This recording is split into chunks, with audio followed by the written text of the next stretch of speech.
everybody? It's another Extra Point with your host, Joseph Francis. Last Extra Point was Dame Dollar, talking about all about how great he is and the respect that he deserves. This one, we're talking about another form of greatness. We're talking about an amazing thing that happens to teams in sports. But before we go any further, I want you to hit that like button, subscribe to the channel if you haven't already. Now, there's been a lot of news about how the Brooklyn Nets have single-handedly bought a championship. Obviously, that's to be determined because obviously the season isn't over. We haven't even gotten to the playoffs yet. Now, they're going to make the playoffs. What they do in the playoffs is to be determined. But the fact of the matter is that there's been so many people saying that this Nets team is buying a championship. This Nets team is trying to get all these superstars, LaMarcus Aldridge, Blake Griffin, to come with the people that they already have in Kyrie, James Harden, and Kevin Durant. Well, the first question I'm going to ask everybody watching this is, what is Sean Marks supposed to do as the GM of the Brooklyn Nets? Is he supposed to get players that are going to help him win? Is he supposed to explore ideas and a whole plethora of things to make this team better? Yes, that's what his job is. Now, is he buying a championship? Also yes. But the thing that I don't understand is why people are surprised, why people are so unbelievably angry about this. I mean, it happens all the time. 2009, the Yankees, the New York Yankees, my New York Yankees, bought their championship by signing CeCe Sabathia and AJ Burnett and a third pitcher and a bunch of players that were offensive juggernauts. But the thing was that Brian Cashman wanted to win a championship, so he wanted to get his players, the best players. He wanted to get what he thought would win that championship. Now, other teams have done it. I'll cite the Miami Heat with the big three, LeBron, Chris Bosh, and Dwayne Wade.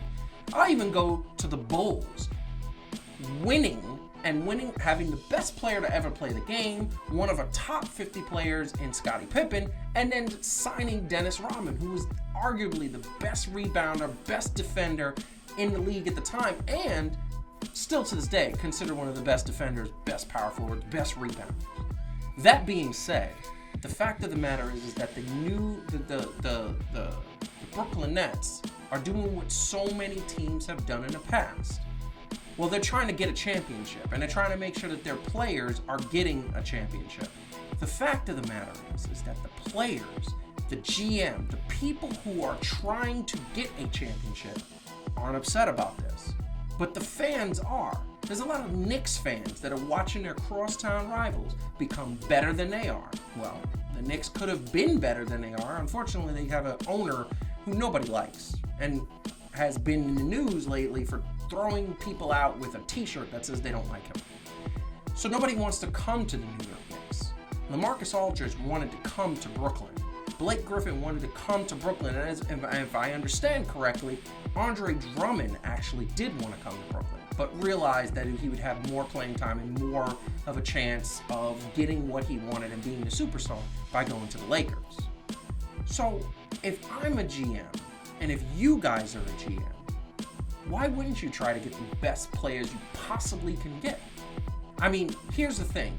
What is the goal of every sports team and every single player who is playing a sport?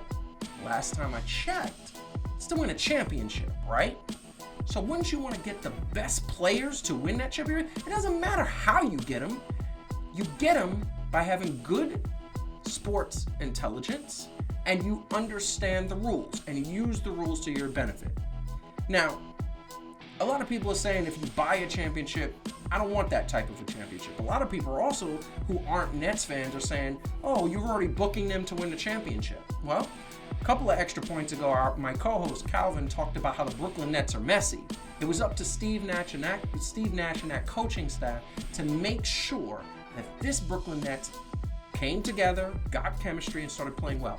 Well, guess what? They're playing well, to the tune of leading the Eastern Conference as of this recording. So, here's the bottom line. Blake Griffin isn't what he used to be. They're not going to be the first or second options. They're going to be the fourth and fifth options after Kevin Durant when he comes back, Kyrie, and James Harden. They're going to be role players. They're going to be pieces in a championship. The Bulls of the 90s had their pieces. John Paxson, B.J. Armstrong. They had Steve Kerr. They had Tony Kukoc. They had their pieces. The San Antonio Spurs had their pieces, and Patty Mills, and that were part of that championship. It wasn't just Duncan, Ginobili, and Parker. They had the players to win championships. And most teams, when they go to the championship, there's always some guy, i.e. Scott Brocious in 1999, that hit that monster home run over the left field bleachers to take them essentially into the World Series. But this is the bottom line. The thing that annoys me the most is that fans are sitting up there saying, oh, how upset they are with the Brooklyn Nets buying a championship. Well, the fact of the matter is, yeah, they are buying a championship. They're using the rules that are governed by the NBA to get the best players they can to give them the best shot of winning a championship. Isn't that the goal? If your team, whatever team that may be, did what the Brooklyn Nets did, would you be upset? I'm not. I'm not hating them. As much as I hate the Dallas Cowboys and the Boston Red Sox and the Dallas Mavericks and all those teams that I just can't stand, Indiana Pacers, if they did that, I wouldn't blame them. I wouldn't like them because I don't like the team, but I wouldn't blame them because the goal of every GM is to get the best players that fit the best pieces to get that championship. The goal is the championship. We're not talking about practice. We're not talking about games. We're talking about chips. We're talking about winning the championship. The fans need to check themselves because at the end of the day, if your team got Kyrie, Kevin Durant, James Harden, the players that they got, if your team got that, you wouldn't be mad. You'd be happy. You'd be excited. My team is Brooklyn. My team is the Knicks. I'm a New York fan. So I want my New York teams to do well. We'll talk about that in a later extra point. But this is the question I have for you. If your team did exactly what the Brooklyn Nets did, would you be upset? I mean, Lakers fans can honestly say that Andre Drummond is that piece, right? That he's going to be substituting for AD and LeBron James while they're gone, and maybe keeping them in the playoffs. Because without those two guys and Andre Drummond, they might fall out of contention. The defending champions might not make the playoffs. A smart GM has to make sure that he has all the tools at his disposal and make sure he has all the moves to make it at his disposal. That's what Sean Marks is. That's what the Brooklyn Nets did. And if they win the championship, yes, they bought the championship. But they did it with intelligence, and they did it by doing their homework. Anyway, this is your host, Joseph Francis. Catch us live next Thursday night at 9 p.m. as we are on every night at Thursday night. Like this video, subscribe to the channel, share it with somebody, and also follow us at Fan2Fan Show on Instagram, Facebook, and Twitter. Peace out.